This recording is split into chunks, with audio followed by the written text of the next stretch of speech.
My dearest Emily, my time for renewal has finally arrived, and I have thus set out into this new wild.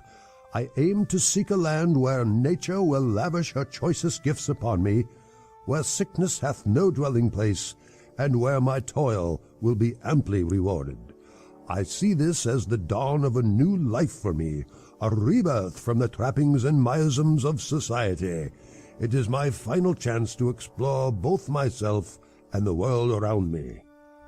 And I must say that I am so very comforted by the thought of your eyes soaking up my rambling words. It is sincerely my belief that our continued correspondence will encourage me to seek out the truths that have scattered themselves across the span of time, a time which flows like that of a wild river.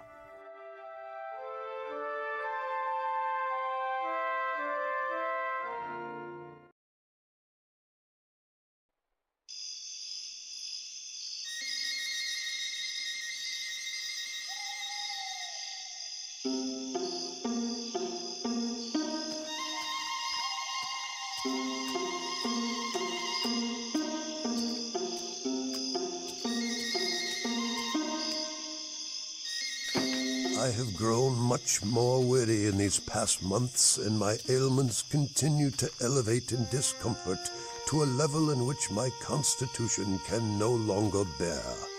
In a recent moment of serendipity, I conversed with a gentleman upon his return from the wild north. He proclaimed that a few days spent among the brooks, rivers, and lakes of this bracing climate had rendered him quite robust and healthy. He recommends such an excursion to many an invalid as far superior to quack medicines and expensive nostrums. I now plan to seek out and settle in a clime as he described, praying for the similar transformative effect to bestow itself upon me.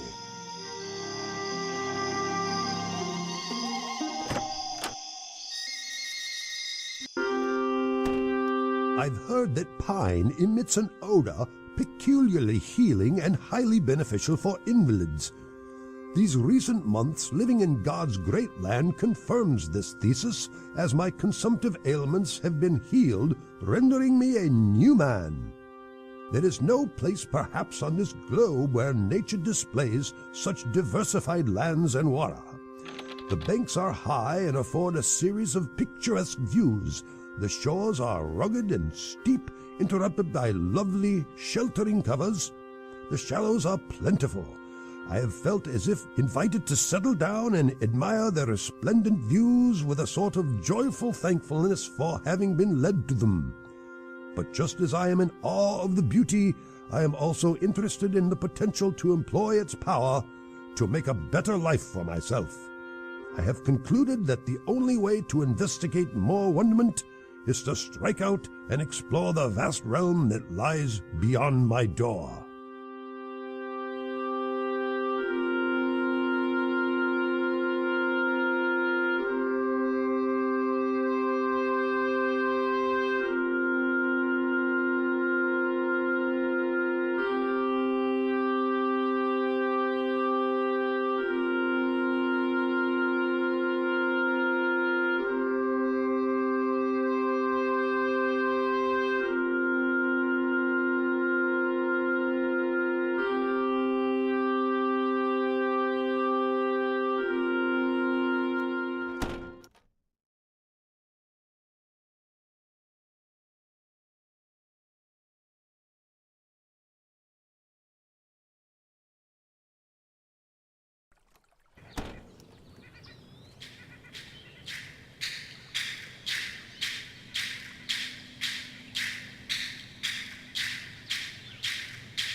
I've overheard that the Northwest Company has brought 56 kegs of alcohol for trade with the savages this year. With my 8 kegs from the XY Company, we should have enough between us to trade more than 7 gallons of liquor for every single adult Sioux and Chippewa in the entire river valley. This will indeed be a very good year of trading for us, as this additional lubricant will help us pass last year's record of the savages harvesting over 8,000 beaver pelts for us. Michel Cureau, 1805.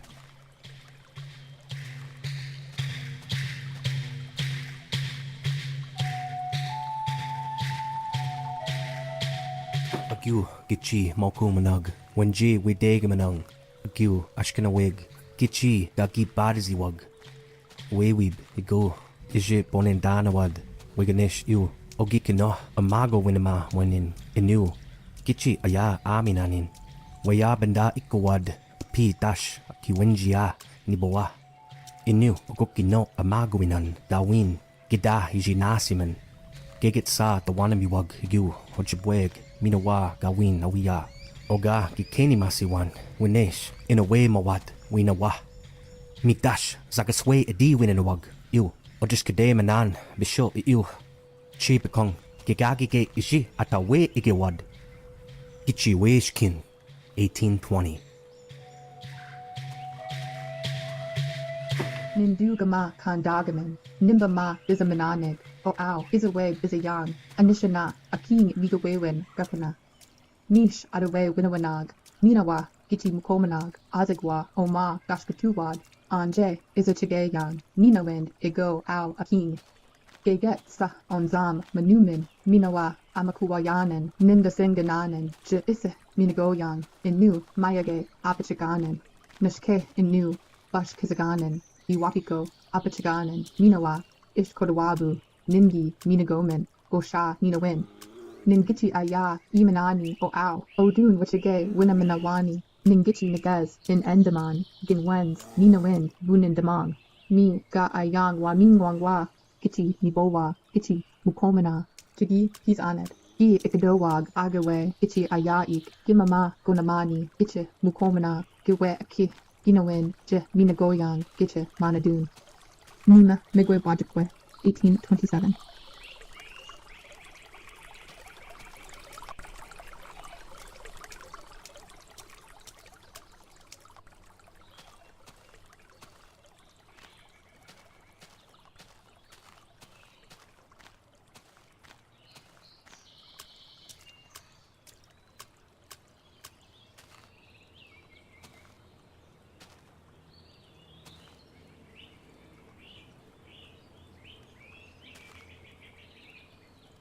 To the governor of the territory.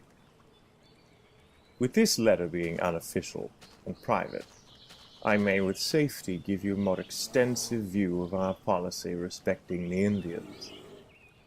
In order to promote this disposition to exchange lands, which they have to spare and we want, we shall push our trading uses. We will be glad to see the good and influential individuals among them run in debt, because we observe that when these debts get beyond what the individuals can pay, they become willing to lop them off by a cession of lands. In this way, our settlements will gradually circumscribe and approach the Indians, and they will in time either incorporate with us as citizens of the United States or move beyond the Mississippi. President Thomas Jefferson, 1803.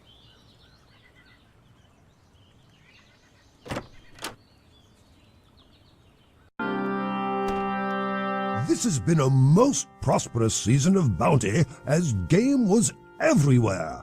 Thus far, I've killed 79 deer, 16 elk, and 3 bears. I've also caught more trout than I can count with the aid of both hooks and large scoop nets. Even with these blessings, I'm still unable to grasp how untamed and rich the world is, spontaneously abundant with all the necessaries of life. I reckon that with a bit of cultivation, it might be made to produce even the luxuries of life. There is opportunity for all men to prosper, and seemingly no end to what one may need or want of this world. The only challenge I foresee as how to provide all of God's chosen people with the opportunity to delight in this new Canaan, this promised land.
I recently came across an astute political essay by a Mr. John O'Sullivan, a portion of which I've copied down for reflection. Quote, "And that claim is by the right of our manifest destiny to overspread and to possess the whole of the continent which Providence has given us for the development of the great experiment of liberty and federated self-government entrusted to us." End quote. And how right he is. This land, our land, is indeed a great experiment in freedom. I've discovered that with the abundance of resources in our world, many have found a way to possess it, but only the smartest of men have discovered how to prosper from it. The potential riches of this land are bound only by one's motivation, creativity, and rapaciousness.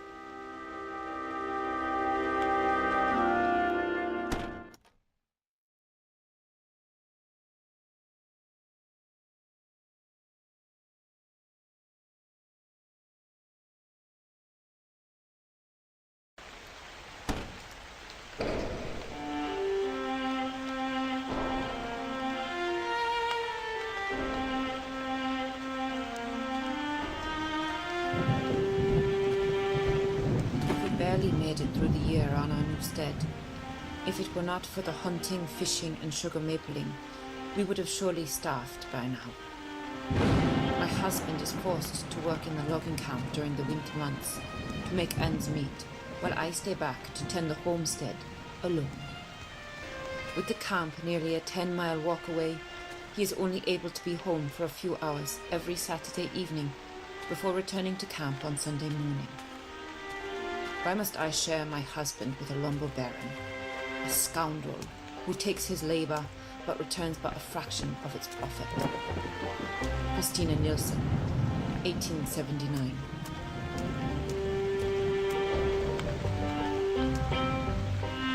Do not believe the government flyers, as there is no royal road to farming in this new land. The towering pines have been leveled by the woodman's axe, leaving nothing but stump-strewn fields on the cutaway, which constantly flood from the dams and log drives on the river. My final attempt will be with cranberries on my 160 acres. If I cannot drain and reclaim the swamp pads as profitable cranberry marshes, we will need to abandon our homestead before another long winter arrives. Carl Nielsen, 1882. Now that my syndicate owns the boom site and we have finished construction on the dam, I finally have complete control of this goddamn river, as not a single log or steamboat will move on it without paying to pass through my choke points. With the full command at the start and the end of the line, I am confident we will best last year's record of 200 million board feet harvested from the valley, and I can finally call this my River of Pine. Frederick Weyerhaeuser, 1890.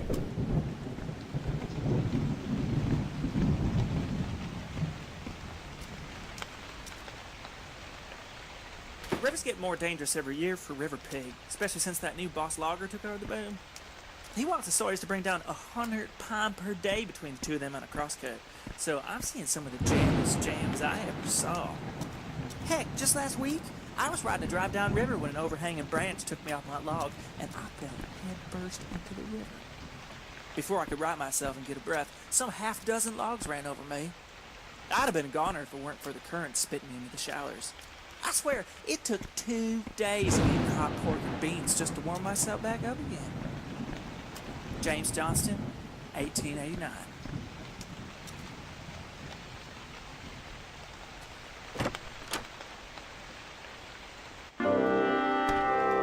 The business of nature has been a magnificent one. It has enriched many. It has furnished and is still furnishing a means of livelihood for thousands. The ability to control and profit from nature is a power akin to that of a god. One can utilize or invent new technology that has the ability to change the course of evolution itself. We truly do have the power to begin the world over again and again. While at first it seemed worrisome to wield such power, it has now become a way of life. It seems there is no end to what we can do now, thanks to the technology that lies at the very tips of our fingers.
I became a ranger because I love this waterway, and I want future generations to enjoy it as I have.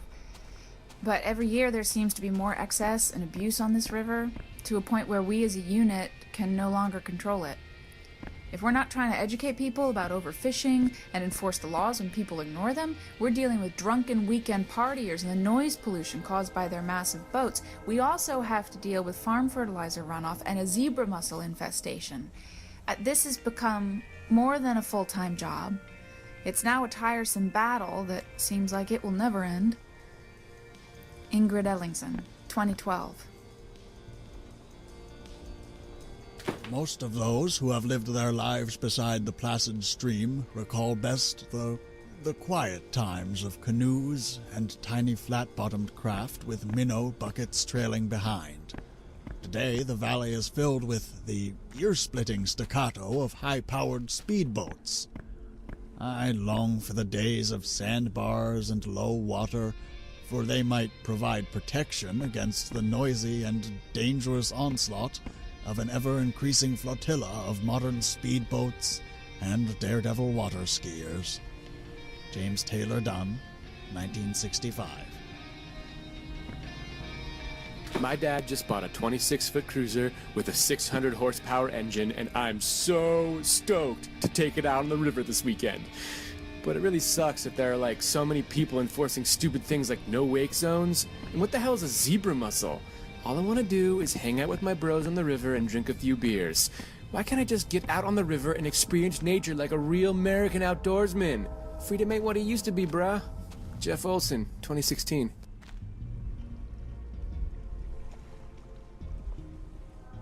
I've been hearing more and more that our farming and fertilizing is to blame for the river water being murky, covered with so-called toxic algae bloom. But my farm is 20 miles from the river. The feds have been pushing agriculture policies on us for years, expecting us to maximize production, and never once have they mentioned river pollution. So in addition to trying to hit maximum yields, I'm expected to clean up my farm on my own dime. Leif Larson, 2005.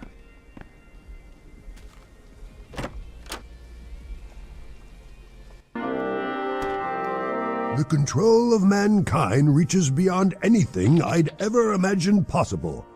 As the world evolves into a more advanced era, full of new technology, we have been able to harness the power of nature to unfathomable levels. Although at times we might stray from the path of control, we are able to right that path through a combination of our own volition and the masterful guidance of our God.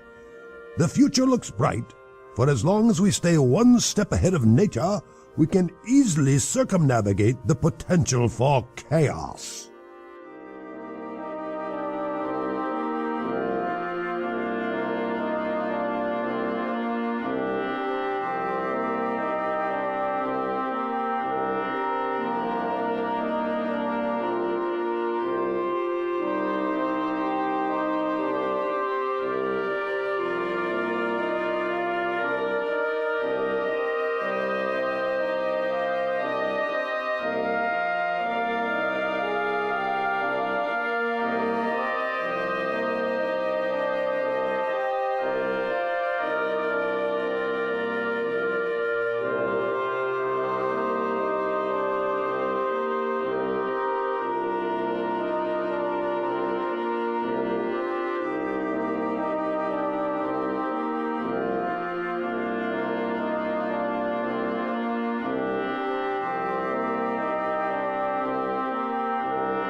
The monster we've created has gotten too big for us to control, and all hope is most likely lost.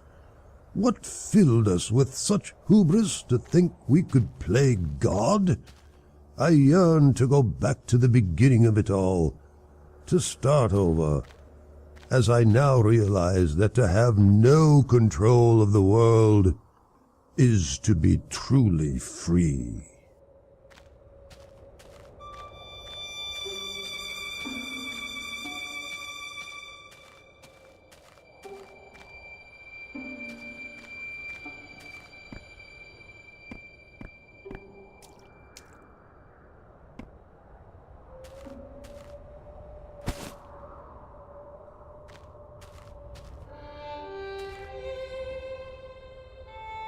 I bring you beauty from the river, shadowy hills in a rising mist, pine trees standing high and the river flowing, flows forever by. I bring you beauty from the river, where leaves a golden carpet lie. There are no smoky buildings here to shut away the morning sky. Just shadowy hills in a rising mist, and pine trees standing high.